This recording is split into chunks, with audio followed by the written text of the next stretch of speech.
കാട്ടിലെ രാജാവായിരുന്നു ഷേർഖാൻ. ഷേർഖാൻ നല്ല ഒരു രാജാവായിരുന്നു. വഴിയിൽ കണ്ട ആനക്കുട്ടിയോട് ഒട്ടകം ചോദിച്ചു, അല്ലയോ ആനക്കുട്ട, ഈ കാട്ടിൽ ഞാൻ വഴിതെറ്റി എത്തിപ്പോയതാണ്. കാട്ടിലെ രാജാവിനെ എവിടെയാണ് കാണാൻ കഴിയുക? ഇതുവഴി പോയാൽ രാജാവിനെ കാണാൻ പറ്റും. അല്ലയോ കാട്ടിലെ നല്ലവനായ മഹാരാജാവേ, അങ്ങയെക്കുറിച്ച് ഞാൻ ഒരുപാട് കേട്ടിട്ടുണ്ട്. അങ്ങൊരു നല്ല രാജാവാണ് എന്ന്. ഞാൻ വഴിതെറ്റി ഈ കാട്ടിലെത്തിപ്പോയതാണ്. എനിക്ക് അഭയം നൽകണം.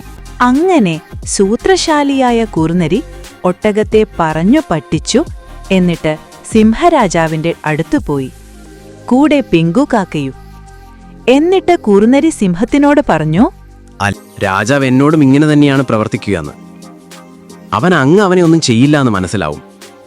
അവൻ വന്ന് അങ്ങയോട് എന്നെ കൊല്ല് എന്ന് പറയുന്ന സമയം അങ്ങ് അവനെ കൊല്ലുക.